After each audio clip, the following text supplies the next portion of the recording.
On to the next project. As you can see by the drill, I'm drilling holes in my perfectly good RV. So I'm working right now on getting the holes drilled for my vent pipe and the drain pipe going down to the gray tank. That is my next project.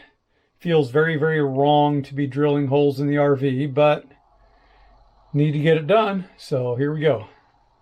And just like that, we have a hole in a perfectly good RV.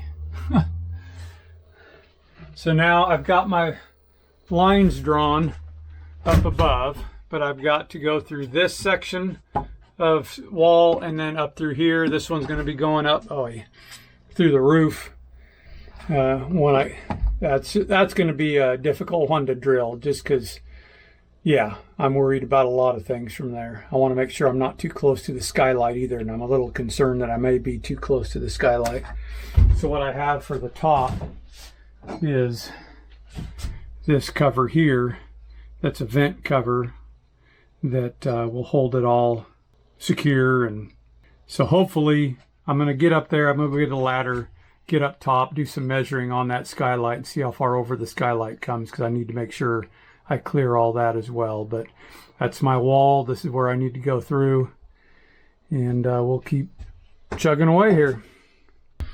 Well, this is one of those things that you get your hands dirty working on stuff and you don't grab the camera very much. But I now have the vent pipe going up through the ceiling. I haven't mounted the vent cover yet. I've got the T mounted. Everything's glued up.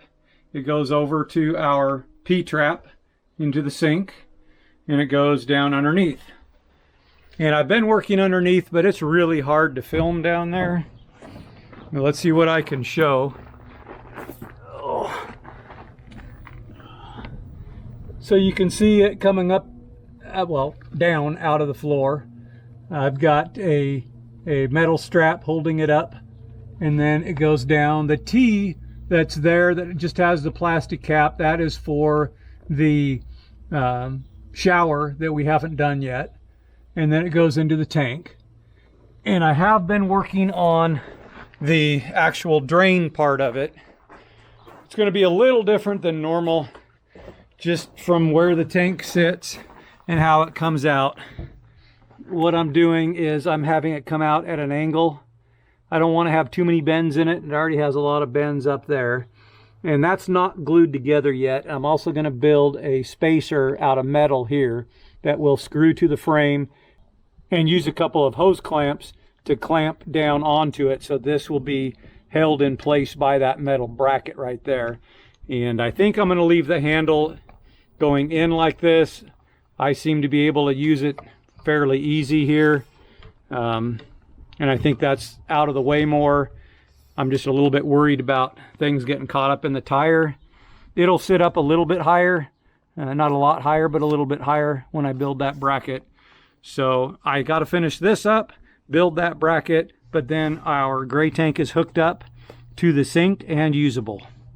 Pretty excited about that. Also forgot to show you the vent that we got. So the pipe comes up through the roof, of course, and then this is actually an aluminum piece, not plastic. I've seen some reviews of some of the plastics just not doing very well as far as staying together. I have put one coat of caulk down. I am going to put a second coat tomorrow down, but the vent comes up where it's supposed to. It did clear the sunroof, but just barely. Skylight, sunroof. And then on this side, I've glued all of the pipe in, and then I made a bracket. I'll show you here in just a little bit. So basically, I got to get the bracket painted and installed, and it clamped down, and then I can glue the gate valve on the end, and then our gray tank is completely usable. So looking forward to that. And here's the bracket I'm making. Basically, it's really simple. I just have a L-shaped piece of metal. I bent it in my vise, and then I have a tab here that was welded on. And the idea is 2 hose clamps will go on each side of the tab to clamp the hose to the clamp. And I also have a piece of weather stripping I cut that has double-sided tape I'll put on the bottom of this to kind of cushion between the hose and the bracket. So 2 self-tapping screws into the frame, 2 hose clamps to hold the end, and that'll be good. I want to get a couple coats of paint on before I install it, so it won't get installed today, but hopefully tomorrow I can finish it up real quick and be done with the gray tank for now until we get to the shower.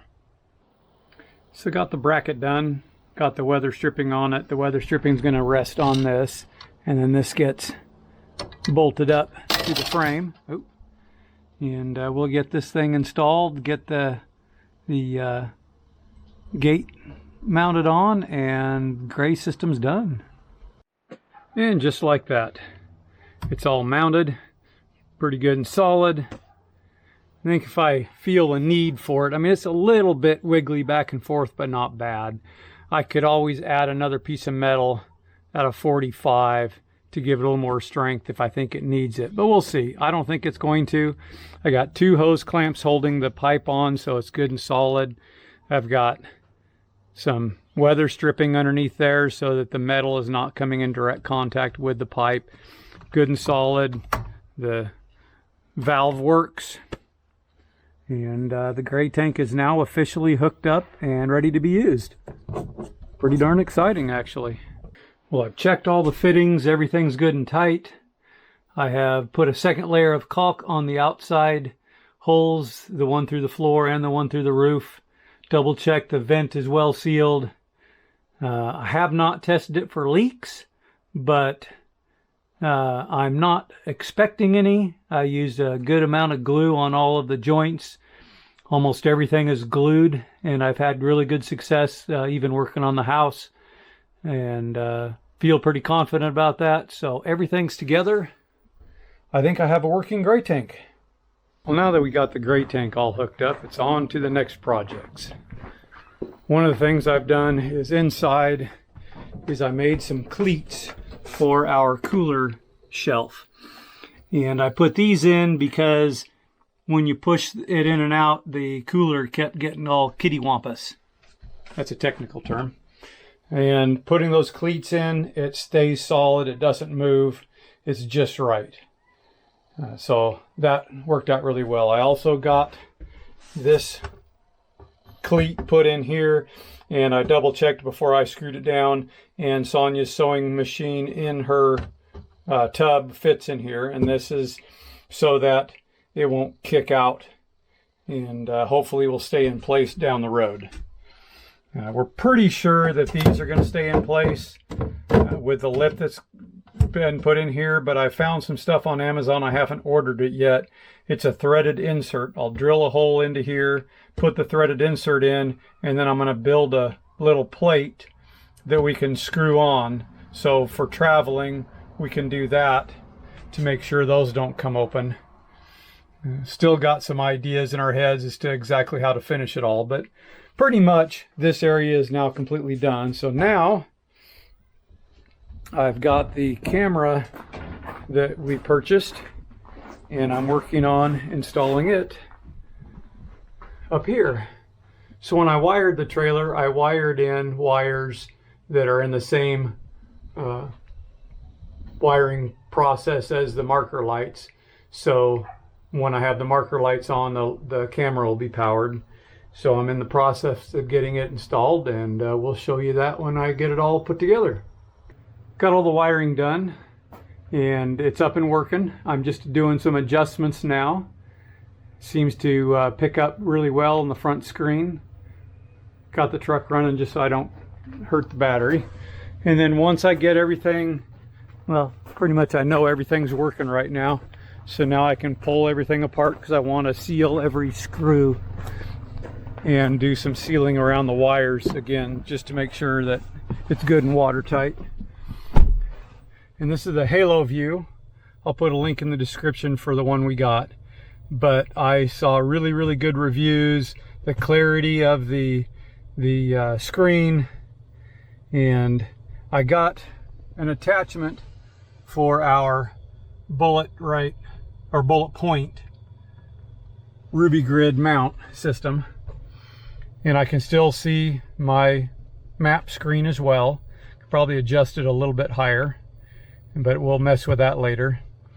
And it seems to be working well. Picks up really fast. It's got really good detail. Can't wait to see it on the road. Having a rear camera, especially when you're like on a multi-lane highway, so nice to be able to see what's going on behind you, even better than what the rear view mirrors do. And even though we upgraded to those new towing mirrors, which I really like, this is going to be even that much better. So looking forward to having this on our next trip. Well, it is in. I put caulking on every screw hole. It's got a rubber gasket. I added more sealant, a second layer of sealant around where the wires enter the trailer. The truck's been plugged in and it works really well. It picks up the signal really fast. This time around we went with the Haloview Byte Tango 7. I'll put a link for the one we bought in the description. We had a different camera when we started our trip in 2021 that we started our mini light on, and then we transferred that camera when we traded the mini light in on the R-Pod. And the R-Pod's not a long trailer. It's just over 20 feet long. The mini light was a little bit longer by a couple of feet, but not hugely longer.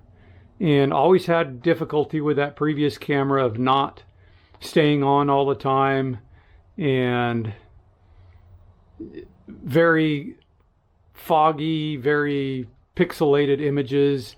The other thing was the delay. If I was watching in my mirror, I could see the cars actually passing me before the camera was showing that they've reached the back of the trailer. In a lot of reviews and a lot of YouTube videos I watched on this Byte Tango 7 by Haloview, it showed much faster speed so that it was more accurate to what's actually happening around you, and much clearer image than the old camera that we had. So that's why I went with this one. I've got it situated as well as I could. I mean, as you can see, we are currently parked under the RV cover, so I don't have really good view out of it. And I may adjust it up another notch just so I can see traffic coming a little bit better, but we'll see. We'll have to get it out on the road and try it. But from what I could see on the truck image inside the cab, and again being just under here under the RV port, I really like the clarity. I really like the way it looked. So I think we're on the right track here. And I also like the fact that my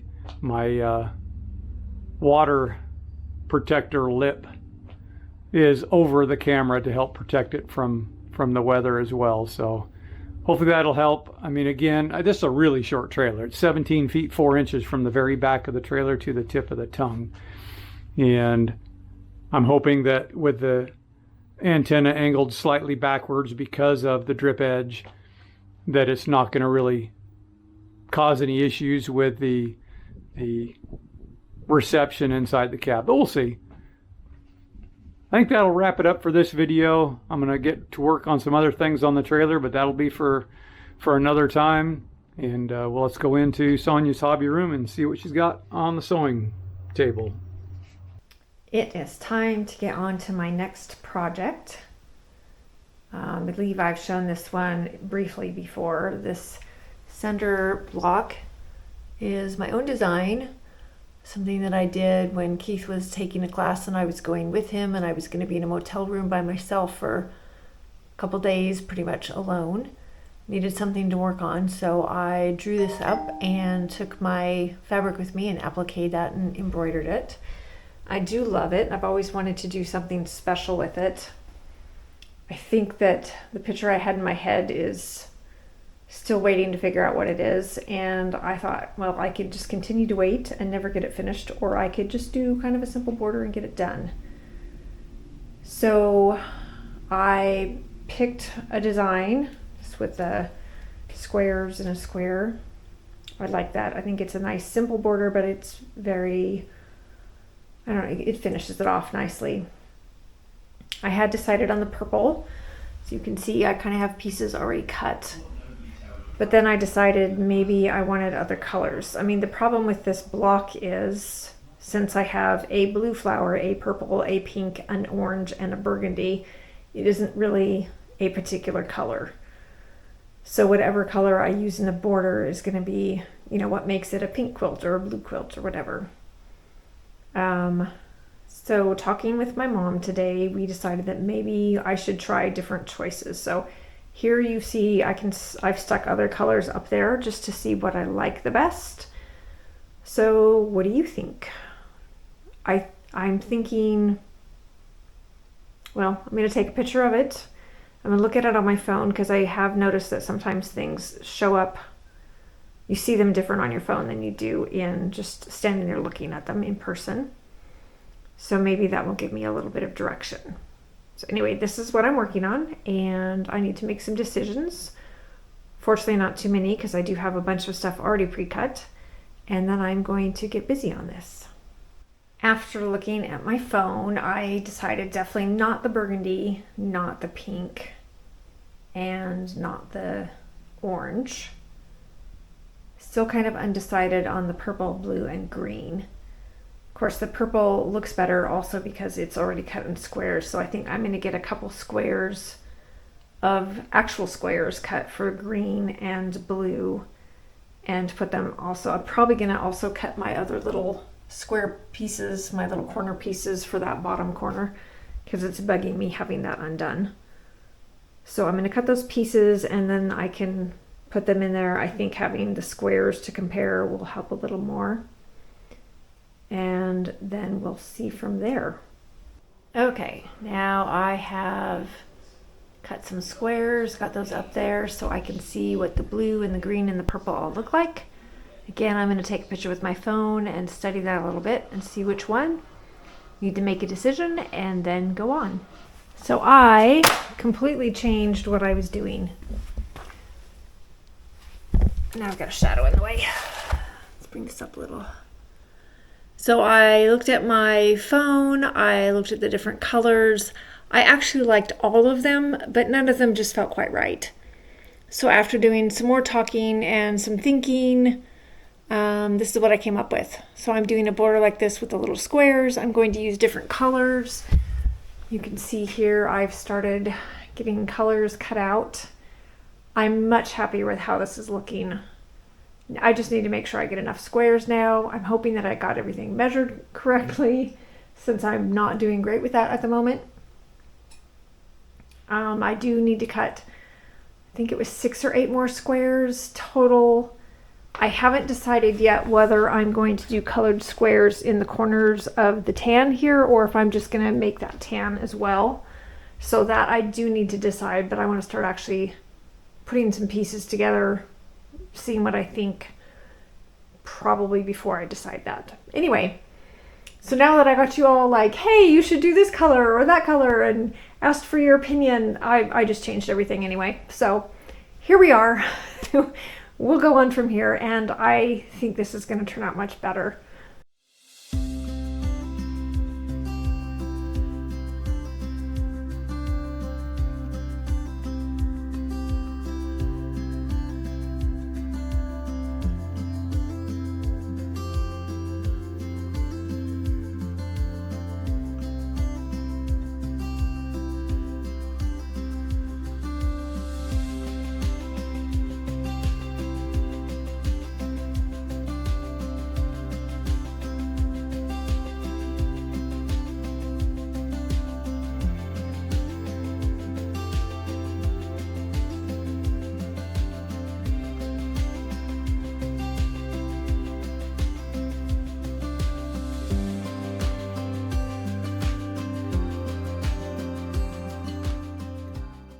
Well, here we are. This is as far as I've gotten today.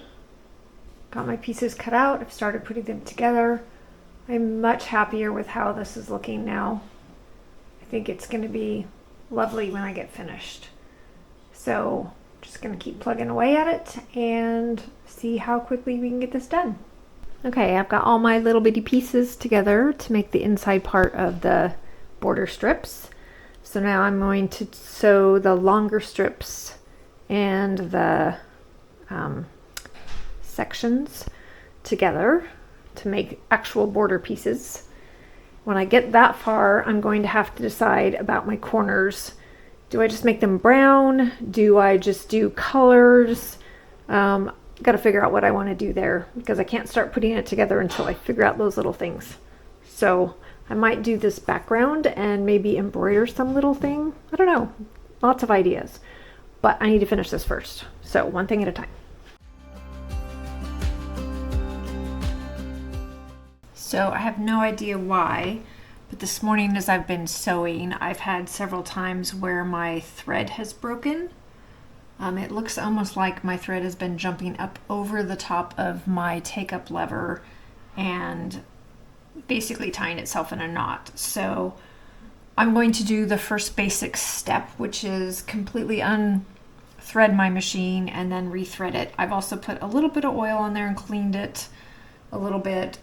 The first time I did try cleaning it, I did have a bunch of lint and stuff because I had finished that quilt and I hadn't cleaned it after that. But it still continued to do it. I'm also going to change my needle because I haven't done that recently. So if you do have problems with your machine, it's doing something mystery, even if you know you have it threaded correctly, which I know I do, unthread it. Check for lint. Change your needle, rethread your machine, and then see how it goes. So that's what I'm doing.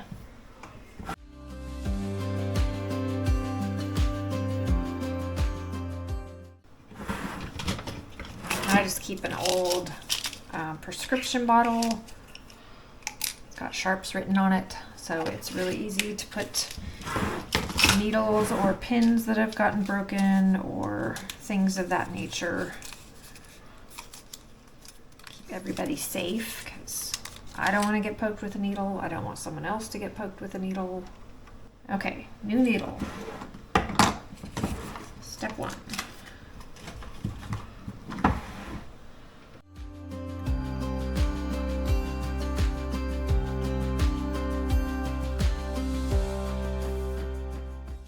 Now that I got that cleaned, changed, let's see how it's going to do.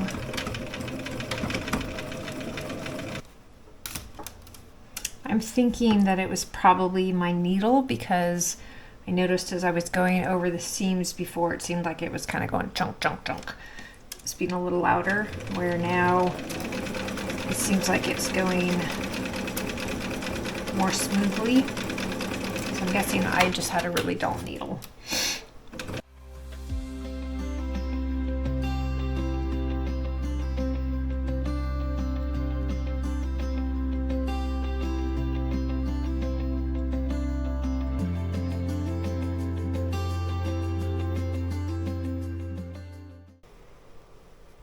Okay, let's get these pieces pressed. Then we can put them up with the quilt. We can see how it's looking and decide on those little corners because they will be the next thing that will need to be done.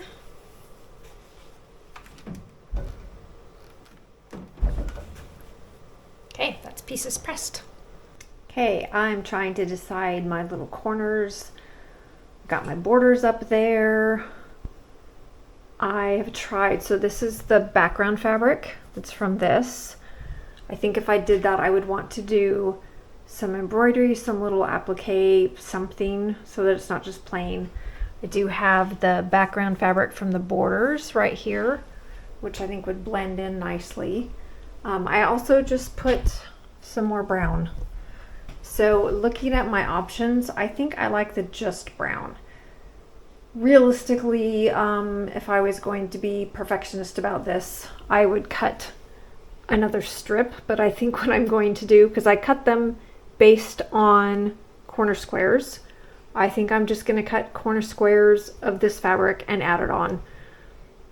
I don't think it's going to make much difference, and I don't really feel like cutting a whole strip and just having that go to waste. I mean, it's only 1.5 inches wide, so it's not like I'm likely to use it for a whole bunch of other stuff. So I think I'm just going to cut some 1.5 inch squares and put them on for my corner squares. I like the solid frame look that has on it. So that's my option. That's my choice. Okay, this is my stopping point for the day. I got my border finished for the inside border, my little frame around my applique piece. I have the other borders together, so they are ready to start joining, but it is getting late enough in the day that I am done for now. So I will be back to this again shortly. It should be fairly quick now. Just put on the 4 borders and then I can start putting making the quilt sandwich. I can put the batting, backing, and the top all together, and then I can quilt the quilt. Making good progress.